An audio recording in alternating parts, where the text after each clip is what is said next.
Hey guys, welcome to another huge episode of Triggered. It's awesome to be with you guys this Thanksgiving week. I'm hopping on here a little bit early this week since I'm sure you all have some big plans for Thursday. So I figured we'll break the pattern a little bit. We'll do it on a different day. At least you'll actually see it. You can always replay it for your friends on Thanksgiving, especially if you want to drive some of your liberal family members absolutely insane. So we're going to get into some of the top headlines.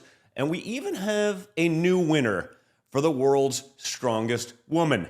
And I think the photo tells the story pretty well.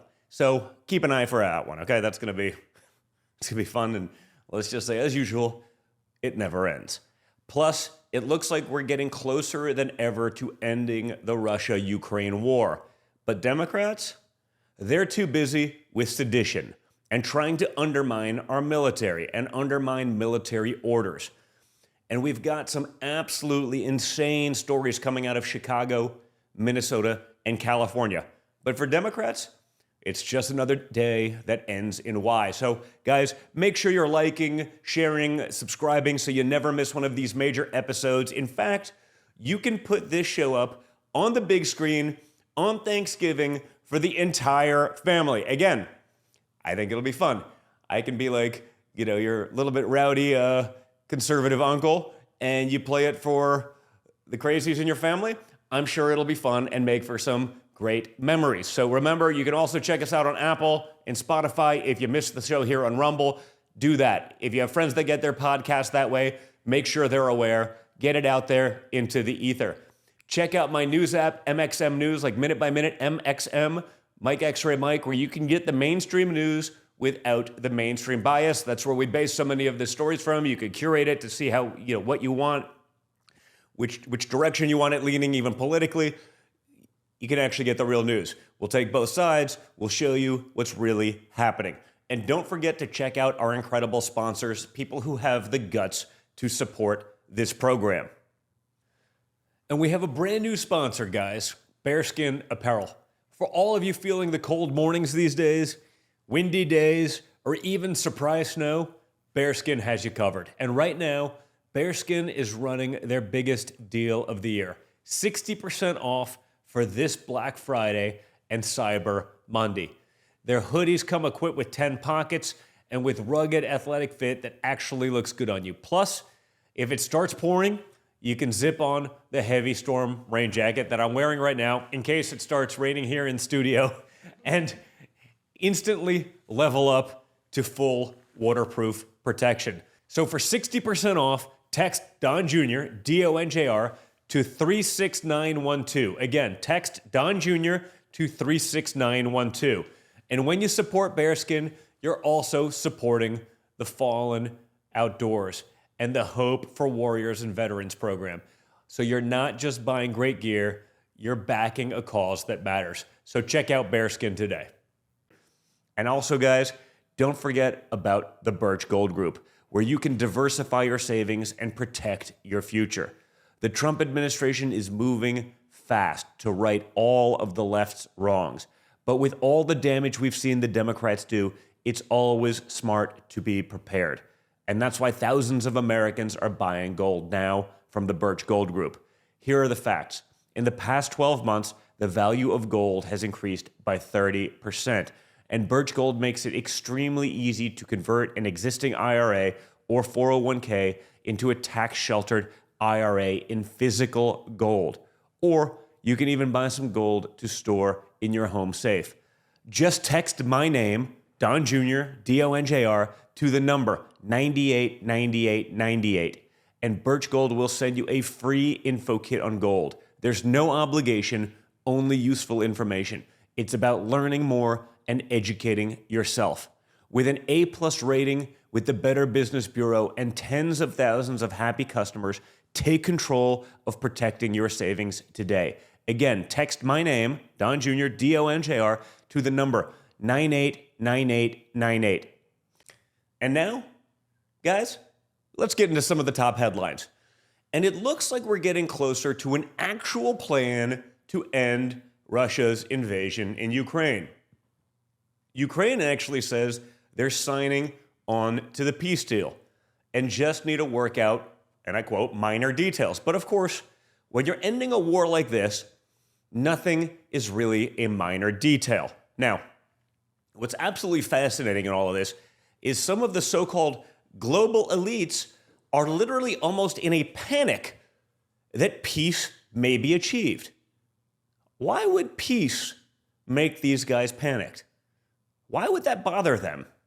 These so-called experts, many who aren't even experts, or they've been wrong about everything for a few decades, so they should probably lose their expert status, are seemingly melting down right now that we're protecting our own backyard in our own hemisphere and aren't obsessively trying to keep the Russia-Ukraine war or the endless death going on forever. Now, rather than speculate on what the exact final agreement might be, what can be said is that there's real, tangible progress being made. All right, so we are getting an update on the push for peace in Ukraine. A U.S. official is now telling Fox that the Ukrainian side has agreed to a peace deal with some minor details still set to be sorted out. Meanwhile, Army Secretary Dan Driscoll met with Russian officials in Abu Dhabi. Driscoll's office saying, quote, late Monday and throughout Tuesday, Secretary Driscoll and team have been in discussions with the Russian delegation to achieve a lasting peace deal in Ukraine. The talks are going well, and we remain optimistic. Very yeah. I mean, with the language with that, if it is true and the Ukrainians go forward with it and you throw it back into Putin's lap, what does he do? Yep. Right? Does he accept it, or if he rejects it, then what happens to the state of the war? Now, the Trump administration is actively strengthening America's standing across the world, not just in Europe, but everywhere. We're seeing respect return to American leadership. We're pushing our allies to actually step up. We're seeing the full might of America across the Gulf of America, in the Caribbean, and across the seas. And I think very soon, we'll be seeing some of our enemies breaking down in a very big way. Because we're seeing that peace through strength actually works. What you see every day, and that's what it looks like, guys. It's not that foreign a concept if you don't have people that are just trying to perpetuate wars, probably for money. And Democrats can't stand it, guys. They appear to be actively trying to commit sedition by undermining our military and the commander-in-chief. If you've been watching the Democrats for a few years, you know exactly what I'm talking about. But you don't have to take my word for it. Here they are in their own words. Senator Alyssa Slotkin. Senator Mark Kelly. Representative Chris DeLuzio. Congresswoman Maggie Goodlander. Representative Chrissy Houlihan. Congressman Jason Crow. I was a captain in the United States Navy. Former CIA officer. Former Navy. Former paratrooper and Army Ranger. Former intelligence officer. Former Air Force. We want to speak directly to members of the military and the intelligence community who take risks each day to keep Americans safe. We know you are under enormous stress and pressure right now. Americans trust their military. But that trust is at risk. This administration is pitting our uniformed military and intelligence community professionals against American citizens. Like us. You all swore an oath to protect and defend this Constitution. And right now, the threats to our Constitution aren't just coming from abroad, but from right here at home. Our laws are clear. You can refuse illegal orders.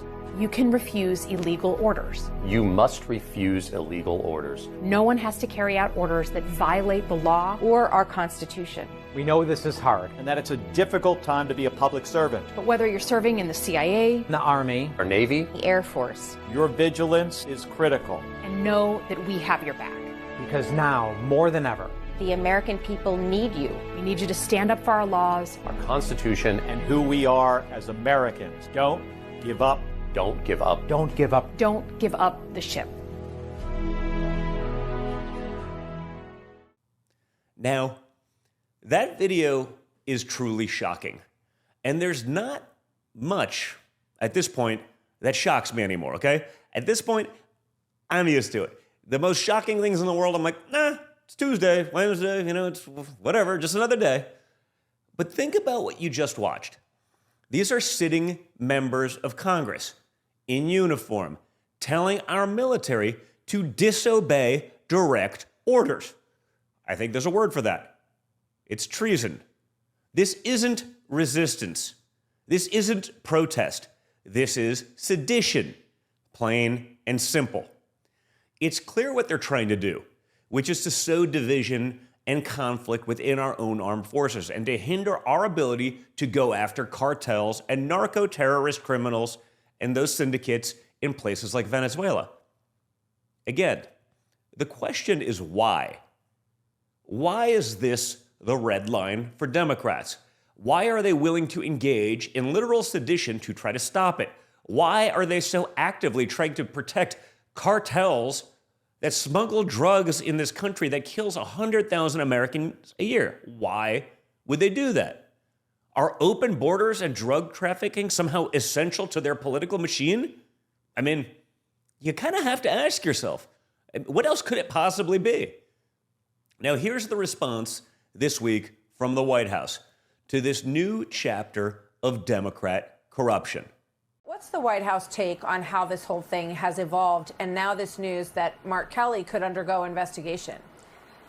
Well, we believe it's deeply unfortunate that these Democrat senators made this egregious and completely irresponsible statement. And let's be very clear, Martha, these Democrat senators knew exactly what they were doing. It's not a coincidence that all of them have military or national security experience in their background. They were leaning into that experience to try and give a wink and a nod to the 1.3 million active duty service members who serve in our United States Armed Forces and essentially encourage them to defy the orders of their commander-in-chief, which is illegal, by the way. Let me be very clear. Not a single order this president or administration has given to our military has ever been illegal, nor will it ever be. This administration respects and abides by the law, and these officials know it. They are trying to sow chaos and distrust, which is a very dangerous thing to do within the military's ranks. The sanctity of our military respects and relies on law and order in the chain of command, and that's what this administration is trying to say, and that's why the Department of War opened up this investigation against Senator Mark Kelly today. Yeah, you have to wonder at this point if they retrospectively think this was a good idea or a bad idea, because it doesn't seem to be working the way that they wanted it to, and now they're kind of stepping all over themselves, trying to answer the question of what they were talking about in the first place. But you make a good point that it sows. They were hoping to sort of sow this distrust. Go ahead, they can't answer the question, Martha, because there is no answer. They can't identify illegal orders because there are no illegal orders. But they were suggesting, again, to the 1.3 million active duty service members in the military today that if you think an order is illegal, you don't have to follow it. Actually, that's against the Uniform Code of Military Justice. It explicitly states, and I want to read this language precisely, that service members have a legal obligation under the U.S. UCMJ to obey lawful orders, and that orders are presumed to be lawful. You can't have a soldier out on the battlefield or conducting a classified order questioning whether that order is lawful or whether they should follow through. There must be a chain of command in our military, and Republicans and Democrats for decades, since the beginning of our country, have always respected that until now when the Democrat Party has been completely overtaken by Trump derangement syndrome, and now we have these deranged statements from sitting members of Congress. And one of the Democrats at the center of this is Arizona Senator Mark Kelly. And now, the Department of War has launched an investigation into Kelly that may lead to court-martial proceedings. According to the Pentagon, quote, in accordance with the Uniform Code of Military Justice, 10 U.S.C. Sedition 688, a thorough review of these allegations has been initiated to determine further action, which may include recall to active duty for court-martial proceedings or administrative measures. Translation? FAFO, right? F around, find out. And remember, Kelly still holds a commission in the Navy. He took an oath. He swore to defend the Constitution. And now he's behaving like this? He's trying to get people to directly disobey the chain of command? I mean, I know Mark Kelly's an astronaut, but I didn't realize he was living on a totally different planet. Remember, this is the guy that, didn't he have the China flag in his pocket when he went up into space? I mean, so Probably not our kind of astronaut, probably not someone you want in the American military or in Congress. And given his political leanings, it wouldn't surprise me that it seems like he would do anything to destabilize America and to benefit China. He basically said those things in his own words and with his own actions.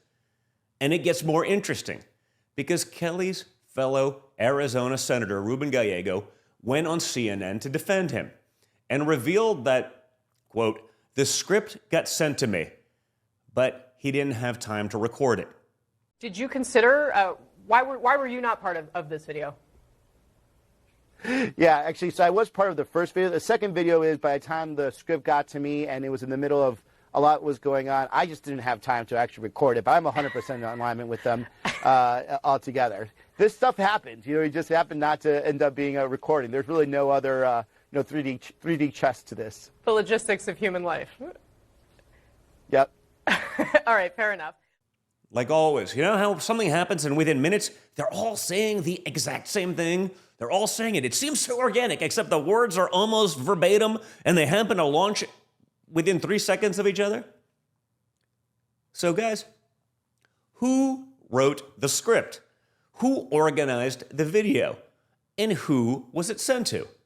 We need to have all of these communications investigated to figure out the source for what is a massive scandal. This goes way deeper than just a few rogue senators. This is coordinated, this is organized, and this is planned. Someone is pulling the strings here, and we need to find out who that is. And just breaking today, guys, the FBI is scheduling interviews with the 6 lawmakers at the center of this sedition scandal. And I'm sure there's even more to the story than we already know. We've been through this a lot, guys. I'm sure we're going to find out more. And remember, we're seeing this sort of subversion from the left on issue after issue. They're not just undermining the military, they're undermining public safety in every major city. For example, out in Chicago, a lunatic left-wing judge freed a career criminal with 72 arrests. They freed a career criminal, 72 arrests. Like, this isn't like he messed up once as a kid. 72? You know how long it takes to commit that much crime? You probably don't, and I don't either, but I imagine it takes a while. And authorities say he set a 26-year-old woman on fire on a Chicago train. The victim is currently fighting for her life because a career criminal with 72 arrests was allowed to walk free. He soaked her in gasoline and set her on fire while saying, "Burn, bitch." 72 arrests. How many chances does someone get? How many victims have to suffer? How do these people end up back on the streets? What good are they ever going to create for society? This demon should have been behind bars a long time ago. But a left-wing judge put him back on the street, where he did it again and again and again, times 72. And this same judge, who's named Teresa Molina Gonzalez, she's on tape suggesting that skin color and ethnicity influence how she decides cases. I'm shocked to hear that, guys. I'm shocked to hear that left-wing judges would actually, really punish someone because of their skin color and really not punish a 72-time felon because of their skin color.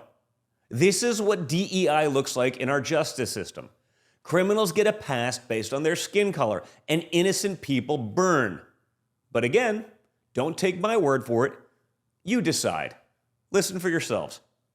I serve as Vice President for the Office of Inclusion, Diversity, and Equal Opportunity. The first time I came out on the bench and the deputy announced, all rise, the Honorable Judge Teresa Molina, the whole courtroom stood up and I was all excited. He's walking out there.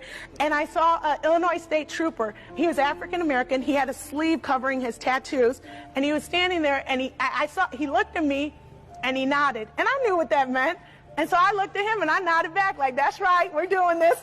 And it felt so good. It felt so good. So to me, a fine of $354, which is our normal no insurance fine, that's a lot of money. And some of the judges that I work with, came from money, so $354 is no big deal. But to most of the people that come to my courtroom, it is a big deal. And so I always offer them the opportunity to do community service. You know, being a Latina in the office, people would tell me, like, don't you feel like you're prosecuting your own people? But it's true. There were a lot of, you know, defendants that look like me. However, I had a chance as a prosecutor to make a difference as to what cases come in.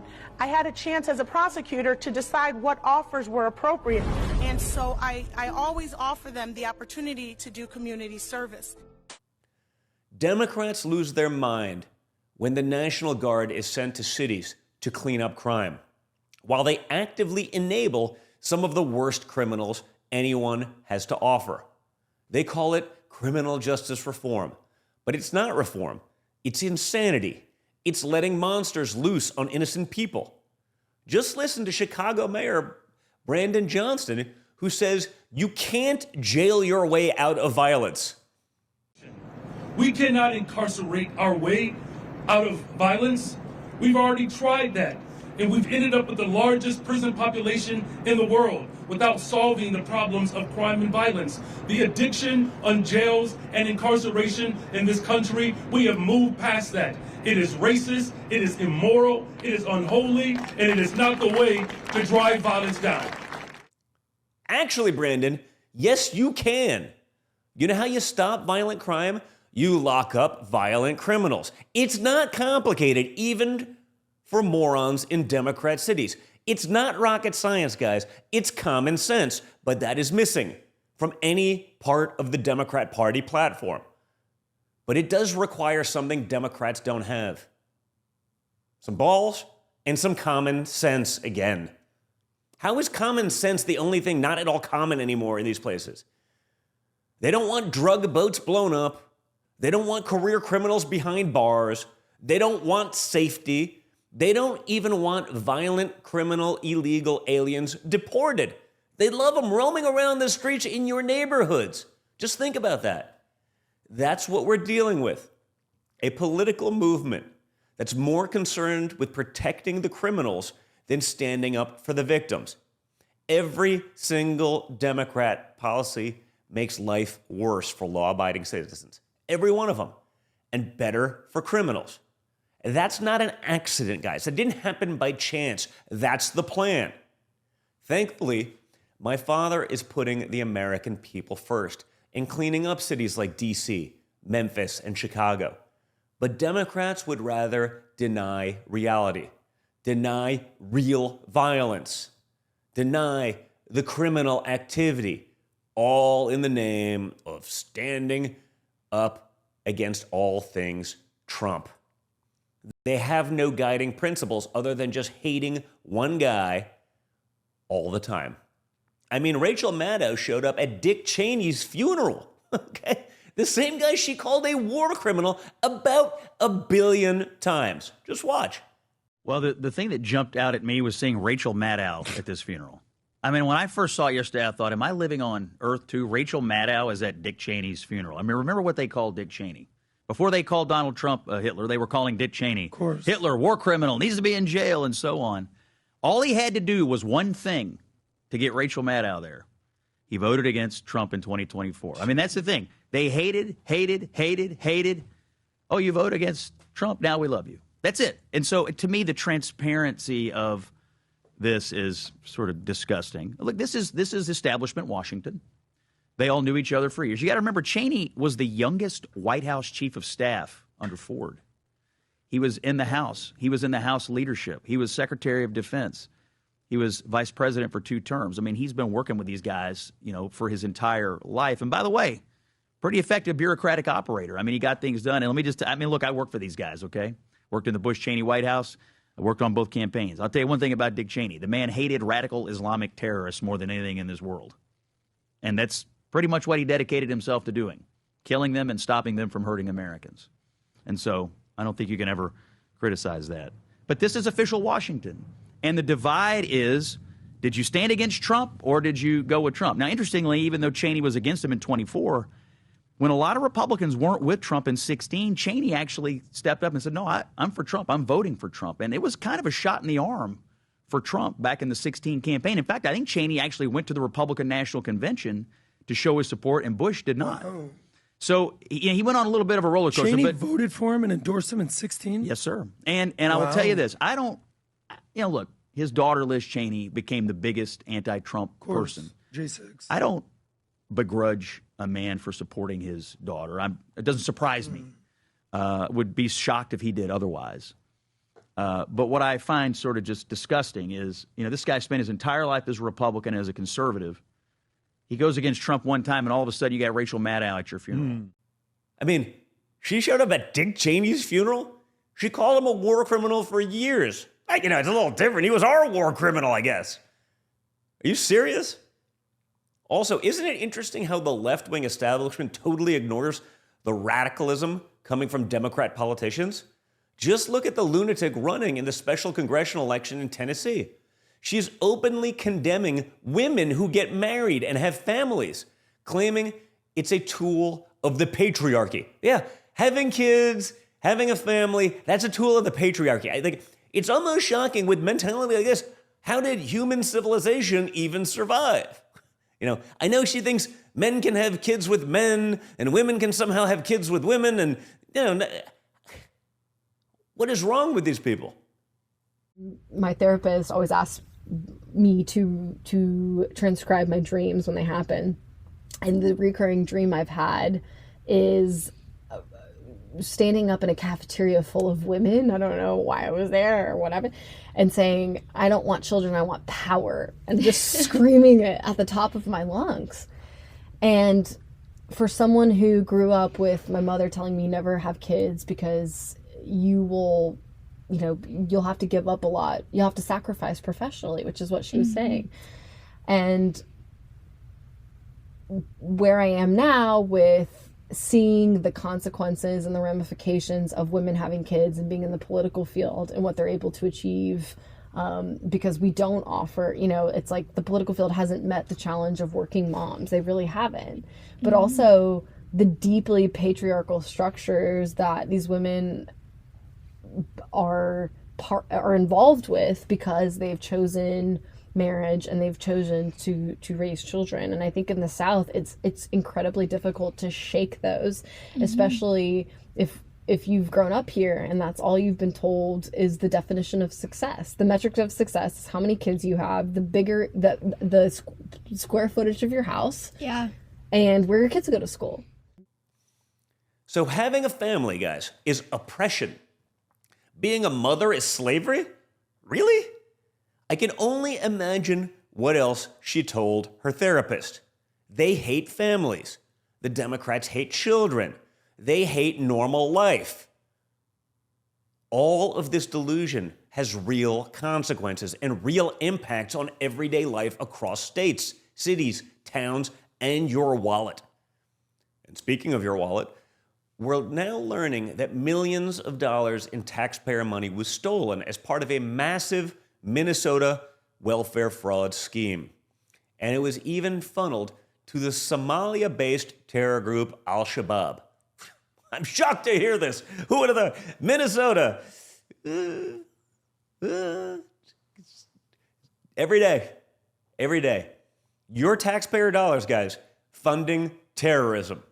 Now, most of the fraud involves Minnesota's Medicaid housing services program and the food program, Feeding Our Future, where funds designated to aid the needy were instead siphoned off by organizers and then sent back overseas to Somalia. Okay, again, where they end up in the hands of Al-Shabaab. Can't make it up. It's like a South Park episode, but it's happening in real life. It's happening with your lives, with your money, in your country, in your backyard. And according to investigators, the fraudulently obtained welfare funds make their way to Al-Shabaab through the untold millions of dollars in cash remitted by Somalis in Minnesota back to Somalia. This is to the tune of hundreds of millions of dollars, if not more. Okay, people get money, they get it from the government, then they send it to their families abroad. And if a lot of them are terrorists, it just happens. And this has been going on for years. However bad you think it is, I promise you guys, It's way, way worse. And remember, this is just the fraud inside 1 or 2 programs in one state. We're just at the tip of the iceberg. In December of 2021, the FBI installed a surveillance camera overlooking this building just off Lake Street in Minneapolis. At the time, it was Safari Restaurant, which overall took in $12 million in federal child meal payments through Feeding Our Future. Safari's former co-owner, Salim Saeed, is on trial alongside Amy Bach, the Feeding Our Future executive director. Safari claimed to feed 4,000 to 6,000 kids a day. Its invoices and meal counts shown to the jury alongside the video. An FBI agent testifying that an average of 40 people came and went during the 6 weeks it was surveilled. The FBI set up a total of 12 cameras at sites claiming to serve extraordinary numbers of meals. Another was at a deli in St. Paul, also registered by defendant Salim Saeed, which claimed 1,800 meals per day. The video shown to the jury showed an average of 23 people a day coming and going. The jury was shown dozens of invoices, meal counts, and emails seized from Feeding Our Future's headquarters in St. Anthony. Some showed links to websites that randomly generated names and ages to create rosters of children who were served meals. Many were signed or sent by Amy Bach, who's charged with wire fraud, along with bribery for the alleged kickbacks that she received. Her defense attorney tried to raise doubt when it cross-examined the FBI agent, that they didn't see the back entrance where it's possible meals left packed in trucks for delivery. He pushed back, insisting they'd still see congestion. To that volume, he said, I would say it would not make any sense. That case became one of the biggest COVID-era frauds in America. And the kicker, Minnesota's own Department of Education had red flags, massive spikes in reimbursement requests, impossible meal counts, and they still rubber stamped the paperwork.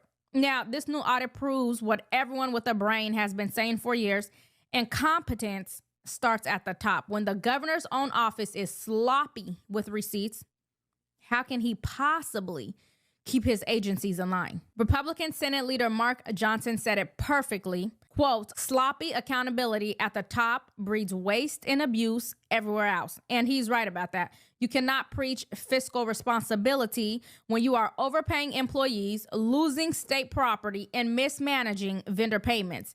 And it's not just the Feeding Our Future mess.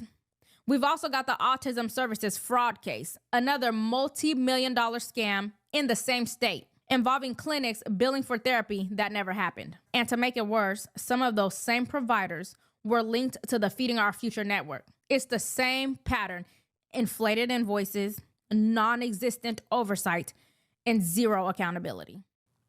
And get this, the total of amount of remittances being sent back to Somalia from the U.S. is more than the entire budget of the Somali government itself. Okay? We're literally funding a foreign government through welfare fraud. This is what Tim Walz's America Last Minnesota agenda looks like. Here's a look at the numbers. Check this one out. A new, stunning report from the City Journal showing a massive fraud scheme in Minnesota. You have to hear about this. It involves false autism claims, the Somali community, and connections to a terror group. Let's explain over at The Wall. Now, it all revolves around Autism and HSS program. That is Minnesota's Medicaid Housing Stabilization Services. Now, this was created to help seniors, addicts, and others find housing. But the criteria to enter this program was incredibly loose and therefore easy to take advantage of. It's led to fraud and costs absolutely exploding. Just 5 years ago, in 2020, costs for this program were $2.6 million. 4 years later, by 2024, costs had been over $100 million, 104. Through the first 6 months of this year, costs are at $61 million, meaning if you double that over the entirety of the year, you're looking at $122 million. In 5 years, from $2 million to $122 million. Now, why? 6 people are accused of defrauding HSS, and they're members of the Somali community. But this just gets worse if we take a look at Minnesota's federally funded autism program. Now, Several people, and this is an example, a woman in the Somali community, are co-conspirators, and they're accused of recruiting kids for autism therapy.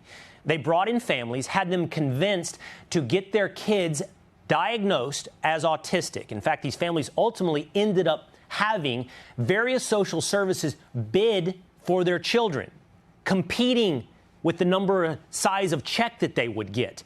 It didn't matter if the kids had autism. And what happened?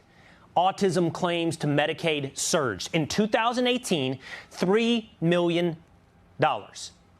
By 2023, listen here, from $3 million to $400 million. Autism providers jumped from 41 to 328 in 5 years. Now, City Journal reports that the Somali fraud rings send a lot of money back to Somalia. 40% of households in Somalia get remittances from abroad. That totals $1.7 billion. That is more than the entire budget of the Somali government. Money being sent abroad, from abroad, back to Somalia. Where is that money going? Take a look at this. Most alarmingly, a lot of that money is funneled through money traders, and in the end, ends up in the hands of al-Qaeda-linked Islamic terror group Al-Shabaab.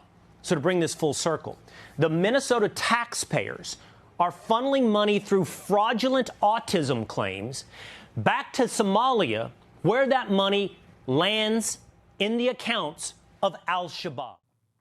But again, to Democrats, fraud is just part of doing business. It's how they operate. It's at the center of how they gain power. They steal the money and they use it to stay in power. It's a perfect scam. Meanwhile, out in California, Fang Fang, the Communist Chinese Party spy, famous lover Eric Swalwell, is now running for governor. And he's opening campaign pitches, let's vote by phone.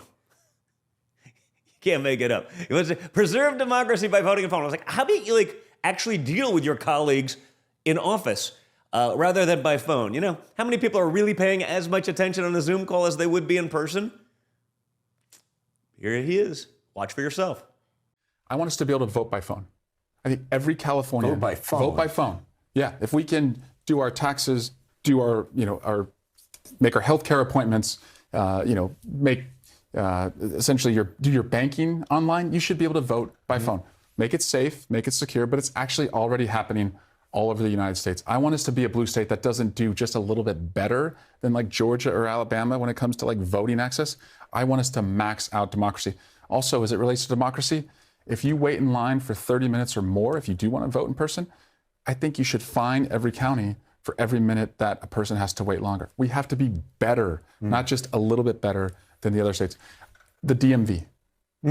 I don't think Californians should have to go in person to the DMV anymore. I think we can do that virtually. I think you can have the DMV employees do it virtually, but that's a lot of real estate. Is that the most popular position? Digitize the DMV. Digitize the DMV. Today, yeah. We can modernize the state, and I look forward to bringing these ideas to Californians. Just imagine, guys, how that would work in practice. Press 1 to vote all the Democrats. Press 2 for Republicans. Oh, sorry, you've been disconnected. Your vote is very important to us. Please hold. And it gets worse for Swalwell because at the recent campaign event that he held, he was confronted by a woman who's been in the news for telling her gym to stop letting men into the women's locker room. And this is how Swalwell responded.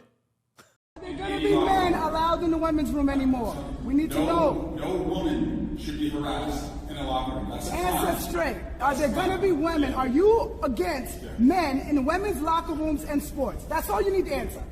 I'm telling you, I Please. don't want men harassing you in a women's locker room. I know. That should not happen. It's happening all around America. There are 45 women and there are 45 men in the women's prisons right now, raping them, picking them out like chickens.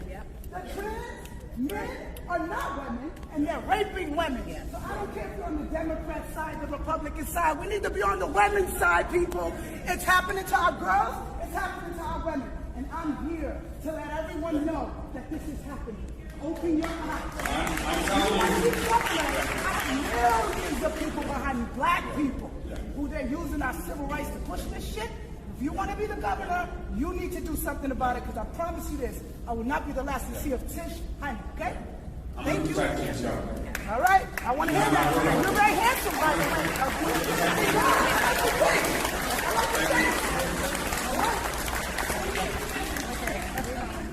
The who? There are no trans kids, there are just children. Stop transforming children. No one can make a decision that young. When I was 12, I would have transformed. It's wrong. It's wrong. It's abuse. Don't trans children. It's abuse. Trans kids. There's no such thing. There's only men and women. Use your brains. Stop with this malarkey. But I also want you to know, as governor, I am not going to get distracted from the most important issue. Wow. I mean, they really are. They really are different. And while we're on the subject of denying reality, guys, we have a new champion in the World's Strongest Woman Challenge. And it turns out, drum roll, folks, wait for it. Yep, you guessed it. It's a man. The world's strongest woman is a dude. It's literally the South Park meme, you know, when the Macho Man Randy Savage joins the Olympics and like wins against these women, just beats the crap out of them. I mean, South Park is literally predicting the Democrat Party's policy.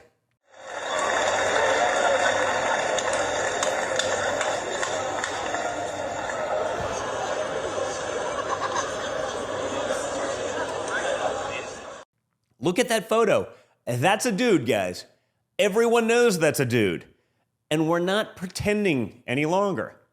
Now, the real winner walked off the podium in protest. And now, other female weightlifters are speaking out to say enough is enough. And it's about time. We need to speak up. Hi there. My name is Morgan Irons, and I'm a pro-strong woman from the United States. And I came on here to address the issue that has been brought to light within the strongman community within the last 24 hours. There has been an individual, Jamie Booker, who has been competing as a biological male within the women's division of strongman. I just want to preface with the fact that I have no ill will or hatred towards the trans community in any way, shape, or form. You are free to be exactly who you want to be in this world, as am I. But at the end of the day, this comes down to a lack of transparency and honesty. This individual competed in the women's division as a biological man, plain and simple. As a woman, this is very, very frustrating because their participation in the women's division has taken away prize money, podium finishes, national bids, and a pro card from biological women. The individual at hand has also raised money under false pretenses to get to these competitions, with many contributions coming from women within the sport. This needs to be addressed as soon as possible by every federation in the sport to protect us. If we do not come together and fight this, we will be erased, and everything that women have fought tooth and nail for to get here will be void. I urge you to stand with women and protect us. We can do this without being hateful, but we need to have a unified stance on this and stand with resolve. Please help us protect women's sports. These women train their entire lives. And then some guy shows up and steals their moment. Some guy that I guarantee you would not be on that podium if he was up against their biological peers. And as Piers Morgan sarcastically wrote, the fact that Jamie is a biological male with a massive physical advantage over the actual women competing shouldn't detract from this well-earned victory. Well said, Piers. We just need everyone else to have the guts to actually step up and speak out about that. It's literally, like I said, yet another South Park episode that has come to life. Remember when South Park was satire, guys? Now it's like a documentary. It's the prequel for what the Democrats are going to do next. But the good news is, we're not putting up with it any longer. Those women are walking off the stage. They're not just sitting there watching their dreams be crushed. They're speaking out. You can see what she's mouthing in disgust. And we're actually exposing it and fixing it piece by piece. And we'll close We'll close with a pretty hilarious moment at the White House today where my father did the annual turkey pardon. And let's just say he did not disappoint. Names of Gobble and Waddle. When I first saw their pictures, I thought we should send them, I shouldn't say this. I was going to call them Chuck and Nancy. But then I realized I wouldn't be pardoning them. I would never pardon those two people. I wouldn't pardon them. I wouldn't care what Melania told me. Darling, I think it would be a nice thing to do. I won't do it, darling. These are two of the largest turkeys ever presented to an American president, over 50 pounds each. It's the largest we've ever had. And those are big turkeys. Are they as good as the normal-sized turkey? Better or as good? Do they tend to be a little fatty, maybe? No, he said no. He knows the turkey business. Anyway, despite their size, Secretary Kennedy has formally certified that these are the first ever Maha turkeys. I don't know if I agree with that. These are Maha. In other words, they could be fat, but they're still Maha. They've been fattened on a steady diet of grass, beef, to allow the smoothies and all of the other things that they've been eating for this occasion. This was a really big occasion, but they've eaten every fattening food that you can eat. We wanted to really make them special, and they really are. They're like record-setting. I've never seen a turkey that big before. Are they violent at all? Will they attack us? I mean, it is pretty amazing. I'm actually waiting for a federal judge to somehow overturn the pardon and murder those turkeys because, if Trump pardoned them, we got to undo that right away. I mean, how long till that happens? How many seconds? We got to get this up on like Polymarket or Kalshi or something like that because I imagine that reversal is in the works by some lunatic Obama or Biden judge out there somewhere. So guys, thanks for tuning in. I hope you have an awesome Thanksgiving. Remember to tell your family to watch, put it up on the program. You can replay it on Rumble, download the Rumble app on your TV. Make sure you guys are liking, sharing, and subscribing. Okay, that's a big deal. Hit the like button right now before you go put yourself in a food coma for the weekend. Share it with your friends over the weekend.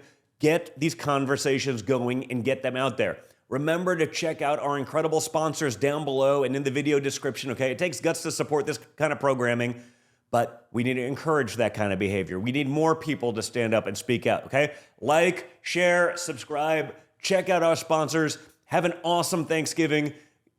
Spend some awesome quality time with your families, guys. You've earned it. Thanks a lot, and I'll talk to you all again very soon.